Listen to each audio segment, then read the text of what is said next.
নমস্কাৰ প্ৰিয় দৰ্শক দিনটোৰ আটাইতকৈ বেছি গুৰুত্বপূৰ্ণ খবৰসমূহৰ সৈতে আপোনাক ৰাইজৰ বাতৰিলৈ স্বাগতম জনাইছোঁ আজি অসমীয়া কাতি মাহৰ 8 তাৰিখ আৰু ইংৰাজী 26 অক্টোবৰ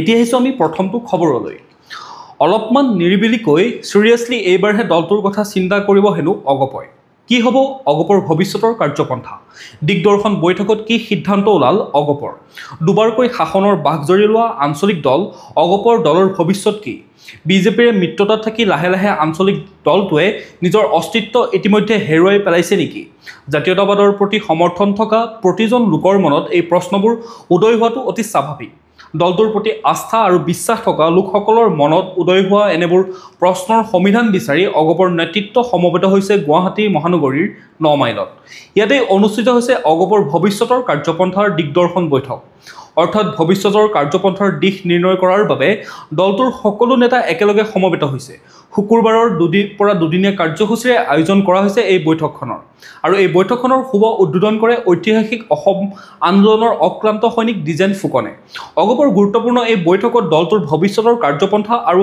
সাংগঠনিক কৌশল সন্দৰ্ভত বিস্তৃতভাৱে আলোচনাও কৰা হয় এই বৈঠকৰ পূৰ্বে সংবাদ মাধ্যমৰ আগত অগপৰ সভাপতি অতুল বৰাই কয় যে অলপমান নিৰিবিলিকৈ সিৰিয়াছলি দলটোৰ ভৱিষ্যত সম্পৰ্কে পৰ্যালোচনা কৰি কেনেদৰে আগবাঢ়ি যাম সেই সম্পৰ্কে সিদ্ধান্ত ল'বলৈ আমি এই স্থানটোক নিৰ্বাচন কৰি কালিৰে পৰা বহিছোঁ অৱশ্যে বাৰু জাতীয়তাবাদৰ শ্লোগান দি ৰাষ্ট্ৰীয় দলৰ লগত মিত্ৰতা কৰি ক্ষমতালোভী এইসকলৰ প্ৰতিটো নিৰ্বাচনৰ সময়ত এনেকৈ জাতিক আৱেগিক কৰি নিৰ্বাচন জিকাৰ ৰণকৌশল তৈয়াৰ কৰাত এওঁলোক আগৰে পৰাই সিদ্ধহস্ত এতিয়া আছোঁ আমি পৰৱৰ্তী খবৰটোলৈ সকলো ফালৰ পৰা চেপি খুন্দি অনা বৰলুইতৰ আয়ুস আৰু বেছি দিন নাই অক্টোবৰতে ধুবুৰীত অস্বাভাৱিকভাৱে কমিছে বৰলুইতৰ জলস্তৰ এক কালজয়ী গীতেৰে সুধাকন্ত ডক্টৰ ভূপেন হাজৰিকাই অসম আৰু অসমীয়াৰ আয়ুস ৰেখা ৰূপে অভিহিত কৰা বৰলুইতৰ ভৱিষ্যতক লৈ সৃষ্টি হৈছে এতিয়া শংকাৰ বিগত কিছু বছৰৰ পৰা জানুৱাৰী ফেব্ৰুৱাৰী মাহত ধুবুৰীত নৈখনৰ জলস্তৰ অস্বাভাৱিকভাৱে কমিবলৈ লৈছিল যদিও এইবাৰ অক্টোবৰ মাহতেই বৰলুইতৰ বুকুত দেখা গৈছে অসংখ্য বালিচৰ আৰু এয়া এক অশনি সংকেত বৰলুইতৰ বাবে চীনৰ বৃহৎ নদীবান্ধ অথবা অৰুণাচলৰ গেৰুকামুখত নিৰ্মীয়মান নদীবান্ধেই হওক বা নহওক কিয় ধুবুৰীত এসময়ত 8/10 কিলোমিটাৰ বহল এই নদীখনে বৰ্তমান ঠায়ে ঠায়ে ধাৰণ কৰিছে খুটি সদৃশ ৰূপ ইপিনে নদীখনৰ পানী কমি অহাৰ লগে লগে জীৱন আৰু জীৱিকা ৰূপে নিৰ্বাহ কৰা বৰলুইতৰ পাৰৰ হাজাৰ হাজাৰ নদীপৰীয়া লোকৰ স্বাভাৱিক জীৱন যাত্ৰাটো বাধাৰ সৃষ্টি হোৱাটো এক আশংকাজনক দিশ বুলিয়ে বিবেচিত কৰিব পাৰি এতিয়া আছোঁ আমি পৰৱৰ্তী খবৰটোলৈ কোকৰাঝাৰৰ IED বিস্ফোৰণ নাদাংগুৰি পাহাৰত আৰক্ষীয়ে গুলীয়াগুলীত নিহত মাওবাদী কালি কোকৰাঝাৰত আৰক্ষী আৰু মাওবাদীৰ পচন্দ গুলীয়াগুলীত এজন মাওবাদী নিহত হয় কোকৰাঝাৰৰ ৰেলপথত IED বিস্ফোৰণৰ সৈতে জড়িত উগ্ৰপন্থীৰ সন্ধানত নাদাংগুৰিত আৰক্ষীয়ে এক অভিযান চলাইছিল সেই অভিযানৰ সময়তে চালাগাটিৰ নাদাংগুৰি পাহাৰত পচন্দ গুলীয়াগুলী সংঘটিত হয় আৰক্ষীৰ এই অভিযানত এপিল মুৰ্মু ওৰফে ৰোহিত মুৰ্মু নিহত হয়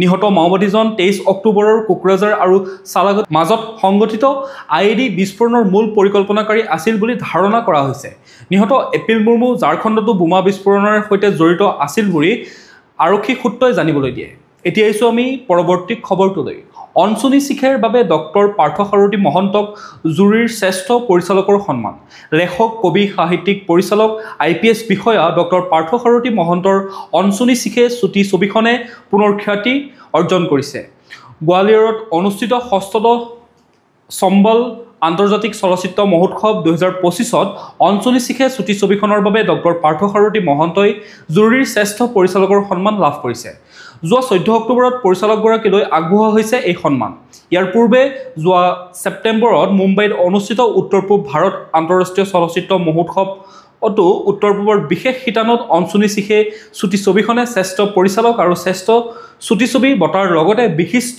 অভিনেত্ৰী হিমা বিশ্বাসে শ্ৰেষ্ঠ অভিনেত্ৰীৰ সন্মান অৰ্জন কৰিছিল এতিয়া আছোঁ আমি পৰৱৰ্তী খবৰটোলৈ সঁচা হোৱাৰ দিশে জুবিন গাৰ্গৰ সপোন ৰৈ ৰৈ বিনালে মুক্তিৰ পূৰ্বে ইতিহাস ৰচাৰ দিশে ঈশ্বৰ পুত্ৰৰ অন্তিমখন ছবি মুক্তিৰ পূৰ্বে ধুমুহাৰ সৃষ্টি কৰিছে জুবিন গাৰ্গৰ শেষৰখন ছবি ৰৈ ৰৈ বিনালে ছবিখনৰ অগ্ৰিম টিকট মুকলি কৰাৰ লগে লগে মুহূৰ্ততে শেষ হ'ল প্ৰায় সকলো টিকট যাৰ বাবে গুৱাহাটীত কেইবাটাও হলে পুৱা 6 বজাৰ পৰাই আৰম্ভ কৰিছে দৰ্শনী।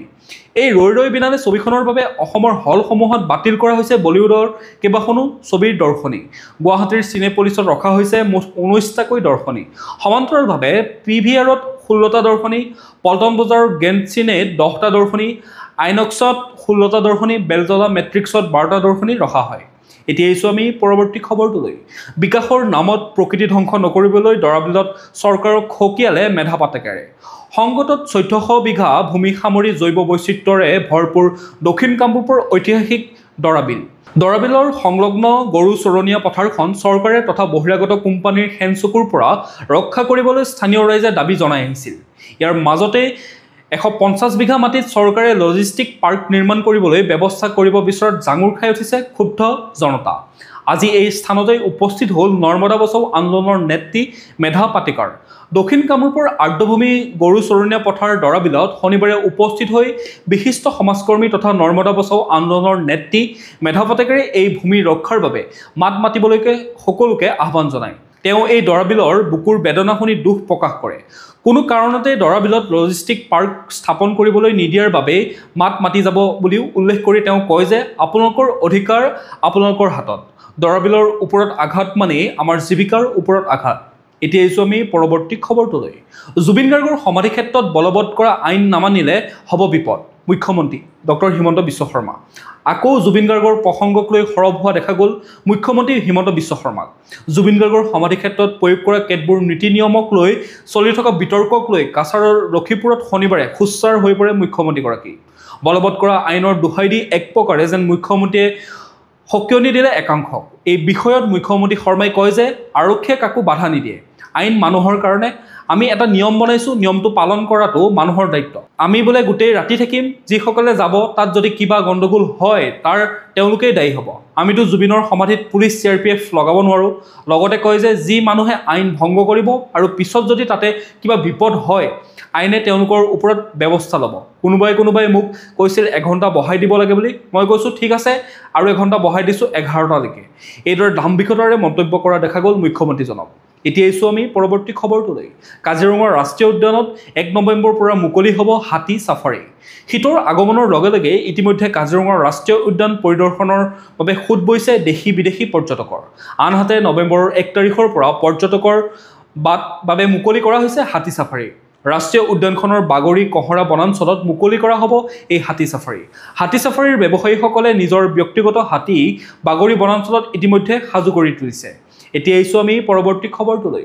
অসম অৰুণাচলত প্ৰৱেশ 20জনীয়া আলফা স্বাধীনৰ এটা দল। শেহতীয়া প্ৰায় 20জনীয়া আলফা স্বাধীনৰ কেডাৰৰ এটা দলে ম্যানমাৰৰ শিবিৰৰ পৰা ভাৰতত প্ৰৱেশ কৰি বৰ্তমান অসম অৰুণাচল সীমান্তত বাহৰ পাতি আছে বুলি এক বিশেষ সূত্ৰৰ পৰা জানিব পৰা গৈছে। আৰক্ষী সূত্ৰই জনোৱা মতে ভাৰতত প্ৰৱেশ কৰা আলফা স্বাধীনৰ কেডাৰৰ দলটো দুটা ভাগত বিভক্ত হৈছিল। তাৰে এটা দলে কাকপথাৰ সেনা শিবিৰত আক্ৰমণৰ লগত জড়িত আছিল আৰু সেই দলটোৱে উভতি অহাৰ সময়ত নিৰাপত্তাৰক্ষীৰ সৈতে গুলীচালনাত লিপ্ত হৈছিল, য'ত আলফা স্বাধীনৰ কেডাৰ অভিগেশ্বৰ মৰাণ ওৰফে I1 মৃত্যু হৈছিল। বাকী কেডাৰসকলৰ বিৰুদ্ধে ইতিমধ্যে সেনা আৰক্ষীয়ে ব্যাপক অভিযান চলাইছে বুলিও জানিব পৰা গৈছে। এতিয়া আহিছোঁ আমি পৰৱৰ্তী খবৰটোলৈ। জুবিন ক্ষেত্ৰক ৰাইজে তীৰ্থস্থানলৈ ৰূপান্তৰ কৰিছে। তাত SOP প্ৰয়োজন নাই, গৌৰৱ গগৈ। SOP কাৰ্যকৰী হোৱাৰ দিনটোতে নিশা শ্ৰদ্ধাঞ্জলি জনাবলৈ জুবিন ক্ষেত্ৰত উপস্থিত হয় প্ৰদেশ কংগ্ৰেছৰ সভাপতি তথা সাংসদ গৌৰৱ গগৈ। শুকুৰবাৰে নিশা সোণাপুৰৰ জুবিন ক্ষেত্ৰত উপস্থিত হৈ প্ৰাণৰ শিল্পীগৰাকীক শ্ৰদ্ধাঞ্জলি জনাই তাত কিছু সময় কটাই প্ৰদেশ কংগ্ৰেছৰ সভাপতিগৰাকীয়ে। এই সময়ছোৱাতে তেওঁ সংবাদ মাধ্যমৰ আগত কয় যে জুবিনদাৰ অতি আশাৰ তথা হেঁপাহৰ ছবি ৰৈ ৰৈ বিনালেৰ ট্ৰেইলাৰ চাই অসমৰ মানুহ পুনৰ আৱেগিক হৈ পৰিছে। ছবিখনৰ ট্ৰেইলাৰত জুবিনদাৰ সংলাপ, বিশেষকৈ সাগৰৰ পাৰত যি সংলাপ তেওঁ কৈছে সেয়া সাধাৰণ চিনেমাৰ সংলাপ নহয়। প্ৰকৃতিৰ প্ৰতি তেওঁ মৰম আৰু আৱেগ মুকলি হোৱা ট্ৰেইলাৰটোতে আমি অনুভৱ কৰিব পাৰিছোঁ। তেওঁ লগতে কয় যে এয়া চাই ৰাইজ আৱেগিক হৈ দুখ অনুভৱ কৰিছে। সেয়ে শান্তি লাভ কৰিবলৈ, সাহস লাভ কৰিবলৈ জুবিন ক্ষেত্ৰলৈ আহোঁ।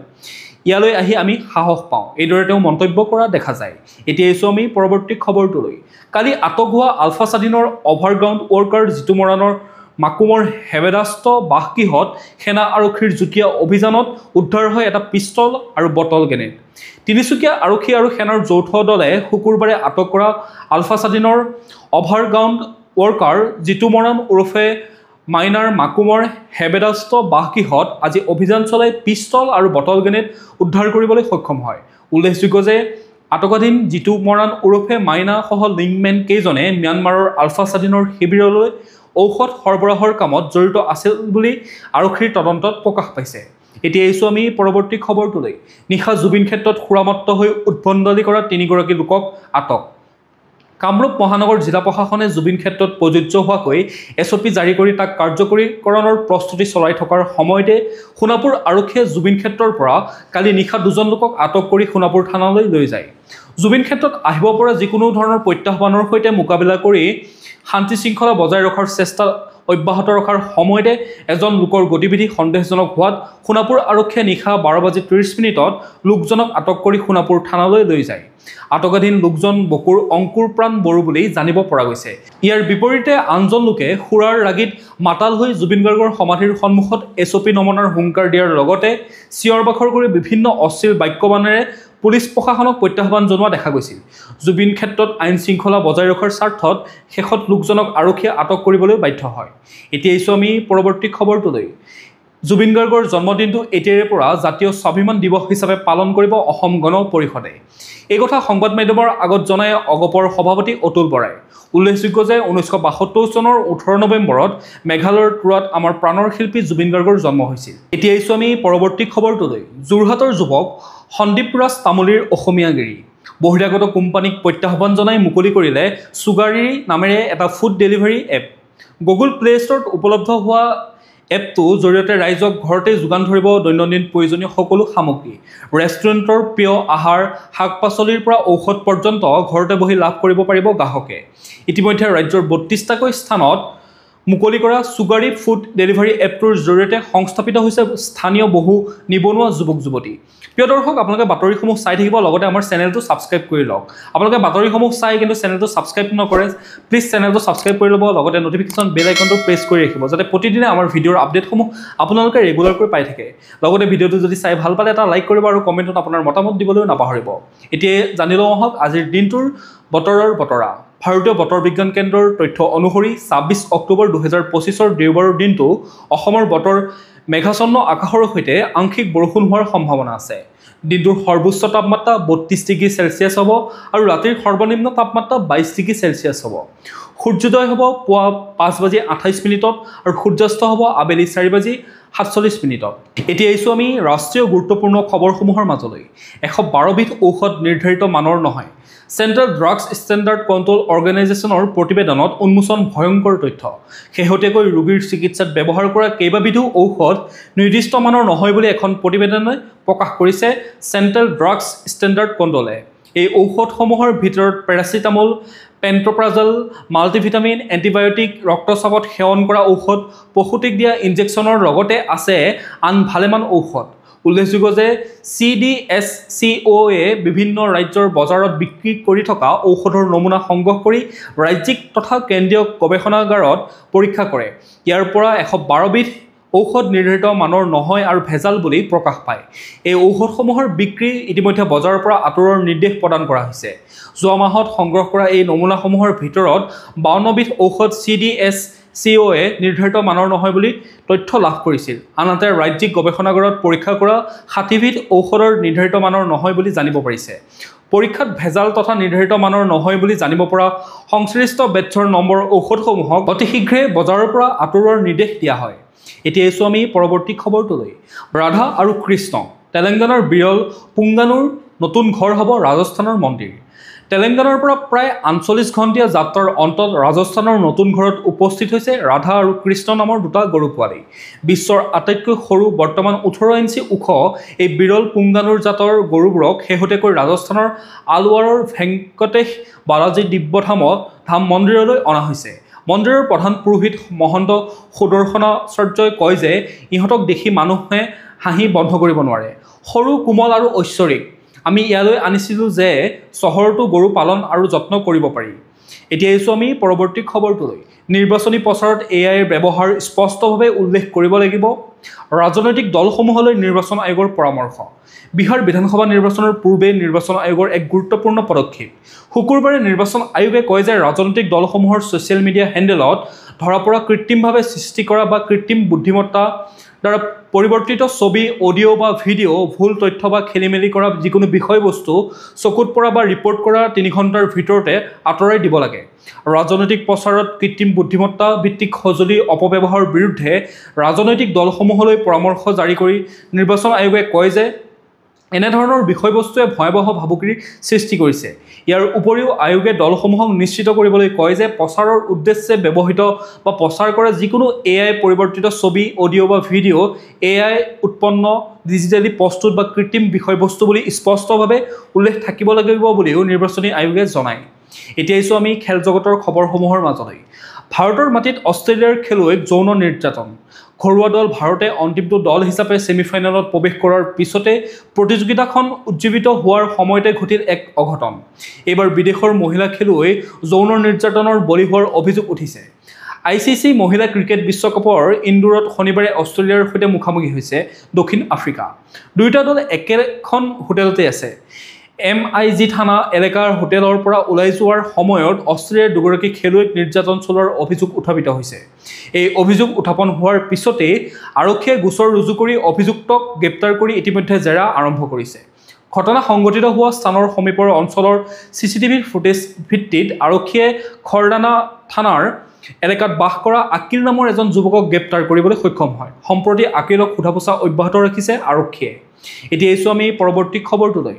ৰঞ্জী ট্ৰফী ক্ৰিকেটত প্ৰথম ইনিংছতে বিপৰ্যয় অসমৰ। সুদীৰ্ঘ 24 বছৰৰ পিছত তিনিচুকীয়াত অনুষ্ঠিত হৈছে ৰঞ্জী ট্ৰফীৰ ক্ৰিকেট প্ৰতিযোগিতা। এই প্ৰতিযোগিতাত ঘৰুৱা দল অসমে ছাৰ্ভিচেছৰ বিৰুদ্ধে অৱতীৰ্ণ হৈছে। আজিৰে পৰা তিনিচুকীয়াত আৰম্ভ হোৱা ৰঞ্জী ট্ৰফী ক্ৰিকেট প্ৰতিযোগিতাৰ মেচখনত তাৰকা খেলুৱৈ ৰিয়ান পৰাগে বেটে বলে উজলি উঠা দেখা গৈছে। এতিয়া আহিছোঁ আমি আন্তঃৰাষ্ট্ৰীয় গুৰুত্বপূৰ্ণ খবৰসমূহৰ মাজলৈ। সন্ত্ৰাসবাদীৰ বিত্তীয় সাহায্য আৰু ধন সৰবৰাহৰ বিৰুদ্ধে চোকা দৃষ্টি ৰখা আন্তঃৰাষ্ট্ৰীয় সংস্থাই পুনৰ ব্লেকলিষ্টেড কৰিলে ম্যানমাৰকে ধৰি কেইবাখনো দেশক।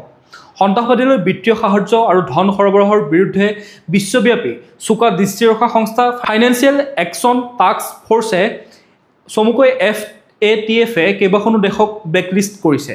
অতি বিপদজনক অধিকাৰ ক্ষেত্ৰৰ ব্যৱস্থা গ্ৰহণৰ আহ্বানৰ অধীনত সংস্থাটোৱে ব্লেকলিষ্ট কৰিছে উত্তৰ কোৰিয়া, ইৰাণ আৰু ম্যানমাৰক। ধন সৰবৰাহৰ বিৰোধী আৰু সন্ত্ৰাসবাদ বিৰোধী বিত্তীয় সাহায্য ব্যৱস্থাত গুৰুত্বৰ অভাৱৰ বাবে ব্লেকলিষ্টত তালিকাভুক্ত কৰা হৈছে উক্ত দেশকেইখনক। এতিয়া আহিছোঁ আমি পৰৱৰ্তী খবৰটোলৈ। প্ৰথমবাৰৰ বাবে মহৰ সন্ধান লাভ আইচলেণ্ডত। অভাৱনীয় ঘটনাৰ সাক্ষী হ'ল দেশ। গোলকীয় উষ্ণতা বৃদ্ধি আৰু জলবায়ু পৰিৱৰ্তনে পৃথিৱীৰ প্ৰান্তে প্ৰান্তে অভাৱনীয় ঘটনাৰ সূত্ৰপাত ঘটাইছে। অভিলেখ পৰিমাণৰ তাপমাত্ৰা বৃদ্ধি পোৱাৰ বাবে আইচলেণ্ডেও এনে এক ঘটনাৰ সাক্ষী হৈছে। মহমুক্ত দেশ আইচলেণ্ডত প্ৰথমবাৰৰ বাবে মহৰ অৱস্থিতি ধৰা পৰে। বিগত কেইবা দশকৰ তাপমাত্ৰাৰ অভিলেখ ভংগ কৰি অস্বাভাৱিকভাৱে আইচলেণ্ডত তাপমাত্ৰা বৃদ্ধি পোৱাৰ পৰিপ্ৰেক্ষিতত মহৰ অৱস্থিতি ধৰা পৰিছে। পতংগ বিশেষজ্ঞ বৰ্ণ হাল্টছনে কেইবা নিশা পৰ্যবেক্ষণ চলাই 2টা মাইকী মহ আৰু এটা মতা মহৰ অৱস্থিতি ধৰা পেলায়। পতংগ বিশেষজ্ঞগৰাকীয়ে ধৰা পেলোৱা মহকেইটাক পিছলৈ কুলিচেটা অন্নুলতা প্ৰজাতিৰ বুলি চিনাক্ত কৰে।